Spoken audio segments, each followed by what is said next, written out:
ในเวลานั้นพระเยซูเจ้ากล่าวตอบพวกยิวว่าพระบิดาของเฮาทำงานบ่หยุดเฮาเองก็ทำงานคือกันด้วยเหตุนี้พวกยิวจึงยิ่งพยายามหาทางประหารชีวิตเขาบ่แม่นย้อนพระองค์ผิดต่อวันพระเท่านั้นแต่ยังแม่นย้อนพระองค์เรียกพระเป็นเจ้าเป็นบิดาของตนเป็นการถือตัวเท่าเสมอพระเป็นเจ้าพระเยซูเจ้าจึงกล่าวอีกว่าเฮาบอกพวกเจ้าเป็นความจริงว่าพระบุตรบ่สามารถทำสิ่งใดได้ตามใจตัวเองโดยบ่เห็นพระบิดาทำสิ่งนั้นด้วยว่าพระบิดาทำสิ่งใดพระบุตรก็ทำดังเดียวกันย้อนว่าพระบิดาหักแพงพระบุตรและไขสำแดงทุกสิ่งที่ทรงกระทำแก่เขาพระบิดายังจักสำแดงกิจการอันยิ่งใหญ่กว่านี้อีกแก่พระบุตรจนพวกเจ้าจะนึกงอกพระบิดาทรงทำให้ผู้ตายกลับเป็นคืนมาและมีชีวิตแนวใดพระบุตรก็ประทานชีวิตให้ผู้ที่พระองค์พอพระทัยแนวนั้นด้วยพระบิดาบ่ตัดสินพิพากษาผู้ใด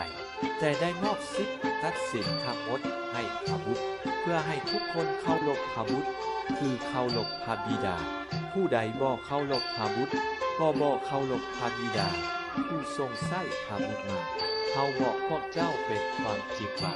ผู้ใดฟังวาจาของเฮาและเชื่อถึงพระองค์ผู้ทรงใช้เฮามาผู้นั้นมีชีวิตนิรันดรผู้นั้นบ่ต้องถูกตัดสินแต่ได้ผ่านความตายเข้าสู่ชีวิตแล้ว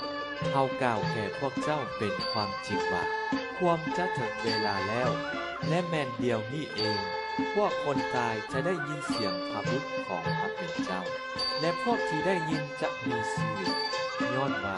พระบิดาทรงมีชีวิตในพระองค์เองดังเดียวกันพระบิดาได้มอบสิทธิ์ให้พระบุตรตัดสินพิพากษาย้อนว่า